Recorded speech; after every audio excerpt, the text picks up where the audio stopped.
नमस्कार बंधुरा आज के থাকছে নতুনত্ব কিছু টিপস জবা গাছের চারা তৈরির বিষয়ে। আশা করি এরকম ভিডিও আপনারা আগে কখনো দেখেননি। কিভাবে আমি এই চারাগুলো তৈরি করেছি এটাই তুলে ধরব এই ভিডিওটির মাধ্যমে। তো চলুন শুরু করা যাক। এই পদ্ধতি জানতে হলে ভিডিওটি শেষ পর্যন্ত দেখুন। কোনো রকম পাত্র ছাড়াই আমি এভাবে নেটে বালি ভরিয়ে নিয়ে কাটিংগুলো বসিয়েছিলাম চারা করার জন্য। তো এটাকে কিভাবে তৈরি করেছি, প্রথমে বালি যেগুলো সহজে ভেদ করতে না পারে সেরকম একটি নেট বেছে নিয়েছি। তো দেখুন, মশারি হলেও কিন্তু হবে, পুরনো মশারি থাকলে এভাবে কেটে কেটে আপনারা বালি ভরিয়ে নিতে পারেন।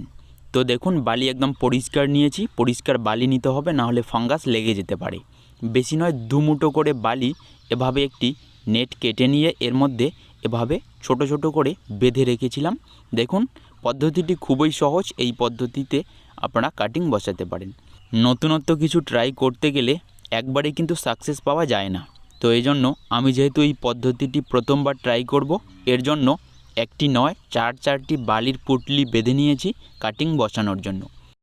এগুলোকে মাটিতে রাখা যাবে না, বালি শুকিয়ে গেলে সবসময় আলগা হয়ে যায়। তো কাটিং বসানোর পর আলগা হলে কাটিংগুলো নষ্ট হয়ে যাবে। তো এই জন্য আমি এভাবে ঝুলিয়ে রাখবো যাতে এই পুটলিটি সবসময় চাপা থাকে। তো দেখুন, এই পদ্ধতিতেই আমি বেঁধে নিলাম।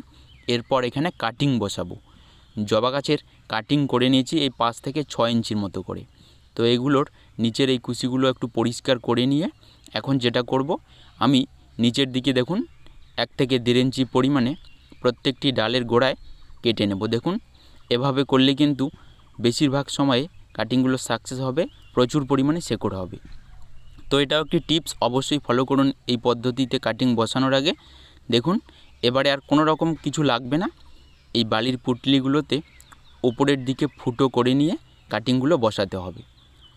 তো দেখুন, 2 দিকে 2টি কাটিং আমি বসাবো। এর থেকে অধিক কাটিংও বসানো যাবে, তবে আমি বেশি বসালাম না, 2টো করেই বসাবো।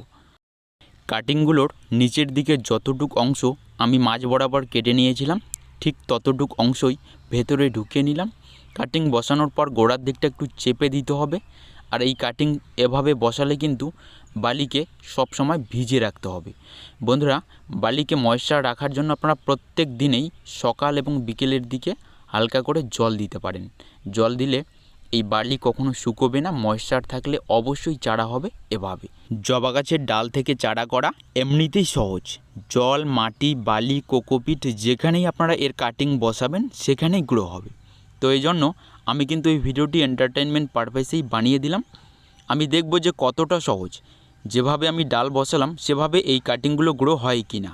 তো দেখুন, কাটিং বসানোর পর এভাবে জল দিতে হবে সকাল এবং বিকেলের দিকে প্রত্যেক দিন, এবং উজ্জ্বল আলোতে রাখতে হবে, রোদ্রে রাখবেন না এই ডালগুলোকে।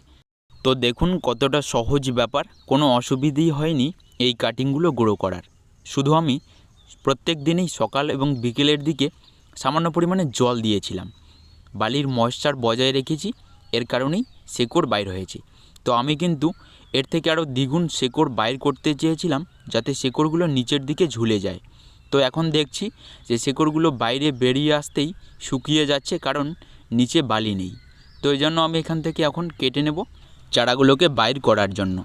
তো দেখুন, শেকড় খুবই ছোট ছোট রয়েছে। এভাবে নেটগুলো কেটে চারাগুলোকে বাইর করলে কোনো অসুবিধা হবে না। এই পদ্ধতিতে চারা শীতের সিজন বাদে সারা বছরই আপনারা করতে পারবেন। শীতে জবা গাছের চারা ঠিকঠাক গ্রো হয় না, এজন্য আপনারা এই পদ্ধতিতে এ সময় করুন, তাড়াতাড়ি সাকসেস পাবেন। তো দেখুন, যতটুক অংশ ভেতরে ঢুকিয়েছিলাম প্রায় সম্পূর্ণটির মধ্যে কিন্তু খুব সুন্দর শেকড় হয়েছে। বালির মধ্যে চারা করলে বালি ধুয়ে তারপর এই চারাগুলোকে রোপণ করবেন, কারণ শেকড়ে বালি লেগে থাকলে শেকড় শুকিয়ে নষ্ট হয়ে যাবে। আমি এখানে 4টি পুটলিতে 8টি কাটিং বসিয়েছিলাম। তো আশা করি সম্পূর্ণ কাটিংগুলোই কিন্তু ঠিকঠাক গ্রো হচ্ছে, কারণ শেকড় দেখা যাচ্ছে বাইরের থেকে। তো বন্ধুরা, ভিডিওটি কেমন লাগলো অবশ্যই কমেন্ট করে জানাবেন, এবং এরকম আরও নতুন নতুন টিপস, এর থেকে আরও সহজ পদ্ধতি জানতে হলে চ্যানেলটিকে সাবস্ক্রাইব করে রাখুন, এতে পরবর্তী ভিডিওগুলো সবার আগে পাবেন।